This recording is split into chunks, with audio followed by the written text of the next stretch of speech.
Ronna McDaniel is chairwoman of the Republican National Committee. She joins us now. It's great to have you in studio. Always great to be with you guys in person. What a treat. All right, well, the president's certainly making his message very clear, slamming Democrats last night, but also talking to his supporters. Need you to get out and vote. If not, it's your fault if this changes. Absolutely. The president energizes our base. We've seen this time and time again, either through robocalls or taking him into these districts when we've had these special elections. And his voters love him. They're loyal to the president. They know what's happening in Washington. They're seeing the results of this economy and great jobs and record unemployment. And they know that we've got to get out and keep these majorities if we're going to keep this going. And President Trump is the best messenger for our party. Let's size up what you believe the state of the race is right now. In the House, you've got a lot to lose, and you've got an uphill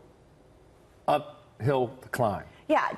Where do you think the House is today? I think it's shifting, and we'll have a better idea October 1st. That's when you start to see these races start to lock in. But listen, history's against us. We know that first midterm of a sitting president, you usually lose on average 30 seats. We have a 23-seat majority.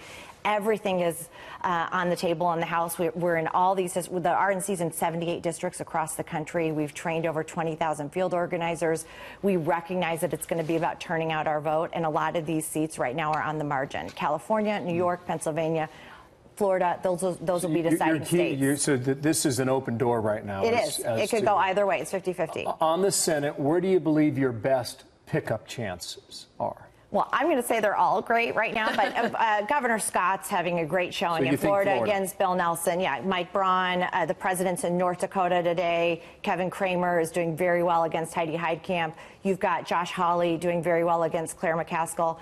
Matt Rosendale in Montana. And these are states where President Trump won by good margins, and so it's helping lift this You think Florida, North Dakota, Missouri? Missouri, Indiana, Montana. And then we have to hold Nevada, Arizona, and Tennessee. Let's talk about that Montana race, because here's the latest Real Clear Politics average for that Senate race. Tester running 50.5%. Rosendale, who the president just endorsed, at 45%, a 5.5% margin there. The president tweeted this: Matt Rosendale will be a great senator from a great state of Montana. He's a fighter who will be tough on crime and the border, fight hard for our Second Amendment, loves our military and vets. He has my full and complete endorsement. Your expectations in that race? Well, every time President Trump goes into Montana, Rosendale's numbers go up, and he brings attention to this race. The president won Montana significantly. He's incredibly popular in that state. It is a state that picks Republicans and Democrats at the statewide level, so it's important that we get out our vote. We did it with Gianforte, and I think this is a race that we can flip, but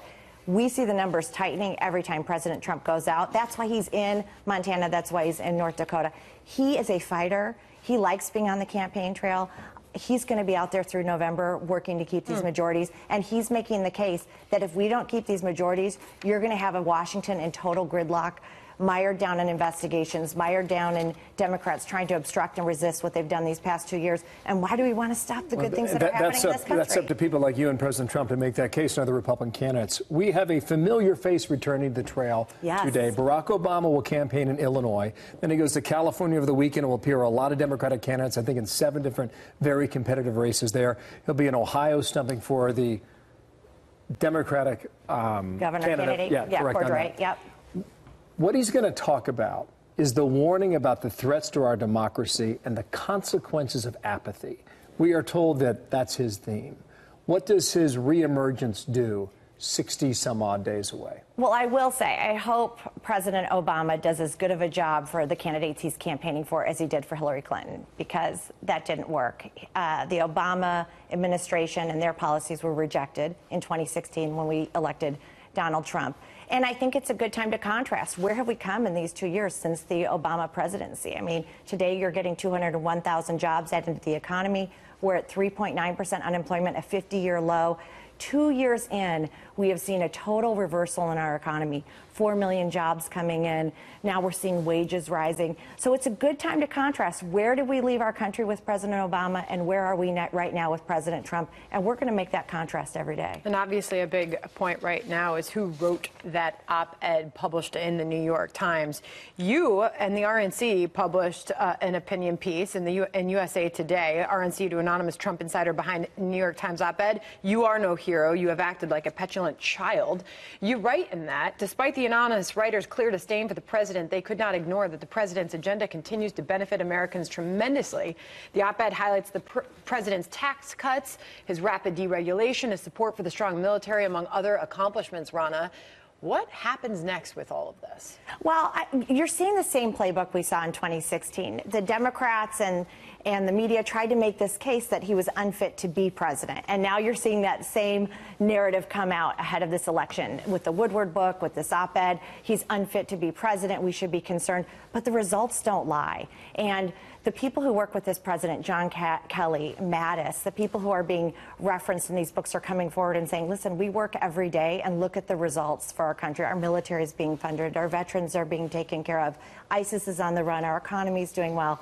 And so these anonymous authors, I'm sick of the anonymous source. You know what the president's concerned about? The forgotten people who were lost in the Obama economy, who now are seeing their wages on the rise and have a voice in Washington. We'll hear from him in the noon hours. It sounds like a campaign. Hope you come back. Thank you so much. Thank you. Thank you.